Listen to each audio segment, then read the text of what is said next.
Hi guys, welcome back to my channel Monkey Wrench. I'm Kelly, the monkey with the wrench. A couple of weeks back I did a video on how to build a free Weedeater rack for your zero turn with bed frames. I use bed frames for everything. Well, it was only the actual first part of the rack. Since then I've gotten a bunch of comments and questions asking me when I was going to finish it and show the rest. So here's what I got so far. I have just taken 2 more pieces of bed frame, 18 inches, because I want my shelf to be 18 inches, because I use milk crates for everything. Zip tie them together, they make excellent shelves. So I just took 2 sections of bed frame, 18 inches. Excuse me. Never fails. You fire up the computer, they fire up the camera, and you're coughing all over. Forget about my crappy welding, but I get the job done. In fact, there's my crappy welder right there.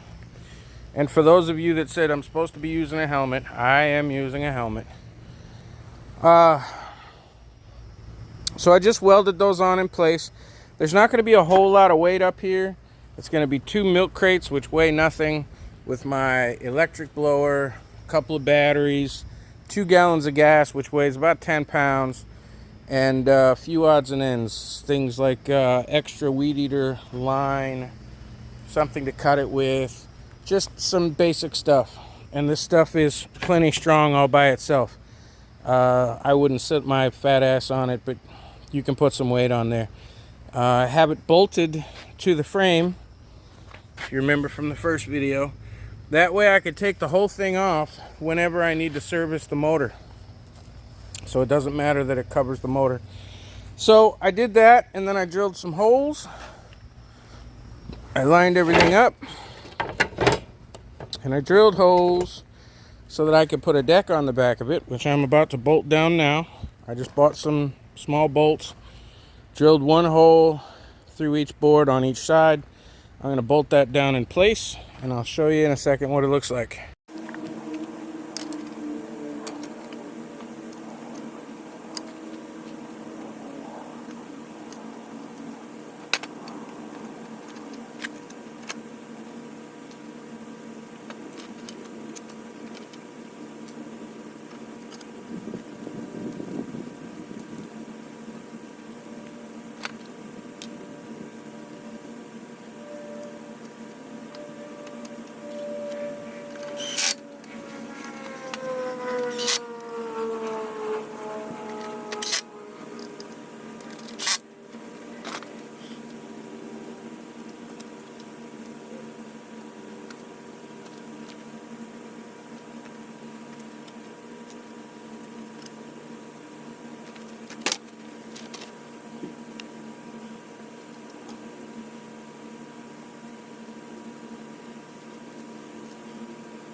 Now the last clip was sped up just so you could see me do it.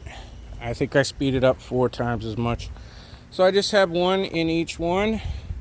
It's not anything that has to be perfect, but remember, you don't want any back shelves being wider than the zero turn itself.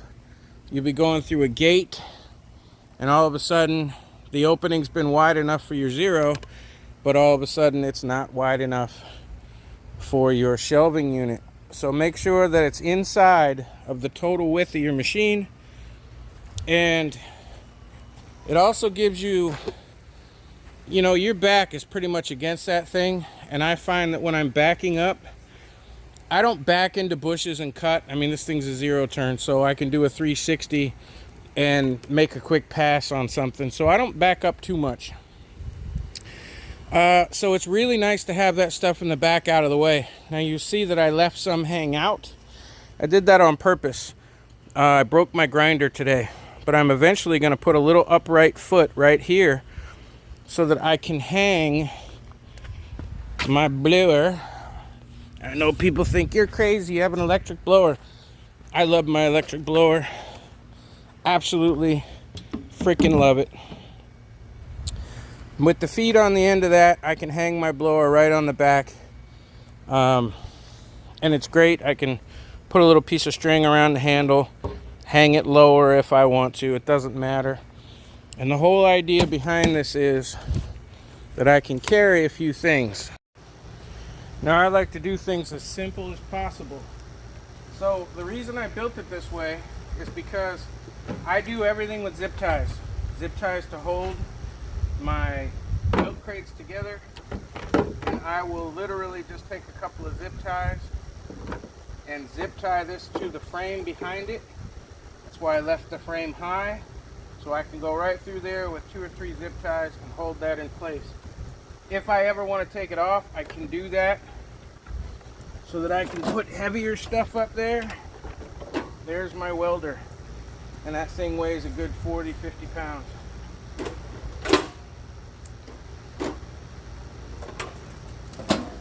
And this is how I'll be running it on a daily basis, because I do cut grass a couple of days a week. So if I decide that that's where I want to keep my blower, great. Once I put the little ends on there, I can keep my blower there.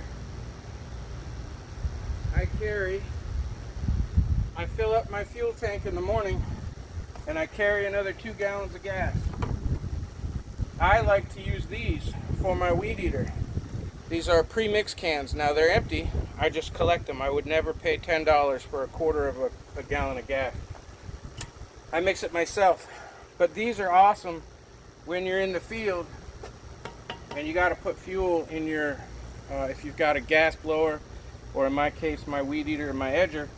So I fill these up in the morning before I leave. I can get 5 refills for my Weedeater or my edger out of one of these. And since I do on average 8 to 9 lawns a day, I take 2 of those. There's my fuel. This bag has my batteries in it. Yes, I know I'm not a Craftsman fan, but it's what I got.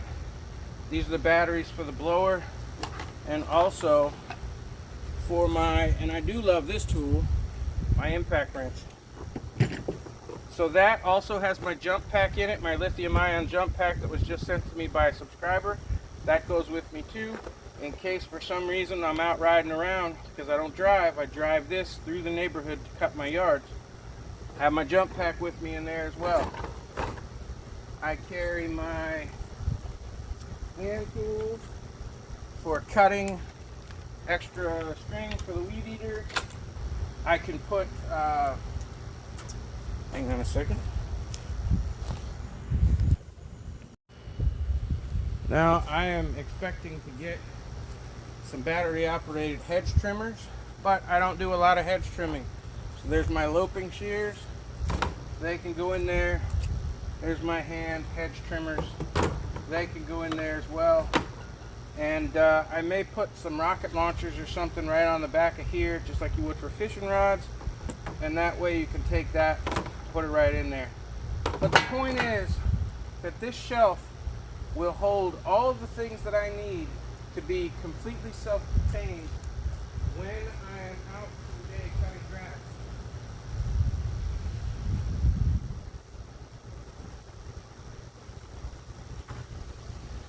And there's only one more piece to put on it.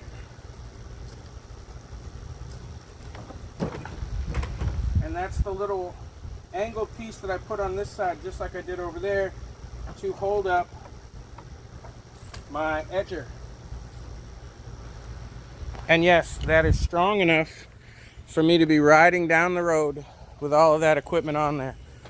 So because I don't have a driver's license, I drive this. I leave my house. I know where all my yards are. They're within a mile or so of the house. I live in a great big development area.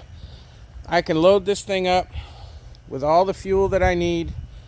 Enough fuel, that extra 2 gallons would be enough to get me home if I was out too long and ran low, or I could make a phone call and have 2 more gallons delivered to wherever I am.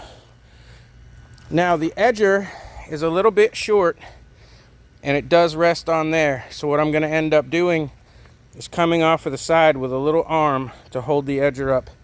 But that's basically what we're looking at. There's my edger, which I don't edge my properties every week, maybe once a month, so that's not a problem. I got my extra fuel, I got my blower, I got everything I need, and it's very, very strong. And if your welding is not up to par, or you find that you have too much weight on there, you can always take and put a gusset from underneath of there back down to the vertical arm to stop it from wobbling down. And because I have 2 bolts through there, and they're stainless bolts, it may shake just a tad when I'm riding around, but I'm not really putting much weight up there at all. So that whole thing, well, it cost me, I took a 2x4 that was $3.50, an 8-footer, and I sliced it, the 1.5-inch side, I sliced it to 3/4 for the entire length, and then I cut it into 3.5-foot pieces. And I did that because, again, I may have to take that off and put something else on there. I can't think of what, maybe extra fuel or something. And it's still able to be moved around. So all 4 of those boards you actually see are out of one 2x4. The bed frames were free. The bolts cost me $1.97 at my local hardware store. And, you know, a little bit of time and welding wire, that's it. So I hope this gives anybody out there any ideas. If you're like me and you can't drive, but you still want to make a living, I charge $35 a cut to cut normal residential houses. And I can ride this up the street, around the block, 6 blocks away, 10 blocks away, whatever it takes. And I'm going to be building the same thing on my commercial Gravely machine so that it's completely self-contained as well. That's a little bit more size requirement situation because it's only a 32-inch deck and it's made to go inside small gates. So I have to be careful with that one. But there you go. Normally I wouldn't be carrying the edger, but once a month, and that's not an issue. Everything else fits in there the way I want it to, and that thing's good and strong. So if you got a bed frame, you got an old welder, and you got a little bit of time, there you go. Thanks for stopping by. We have been getting an amazing amount of new subscribers. So if you're still here, please hit the subscribe button. It's somewhere between my chin and my balls. We are about to break 3,000. I think we're less than 100 away. And then it's on the road to 5,000. So hit the like button, tell your friends. Thanks for stopping by, and we'll see you soon.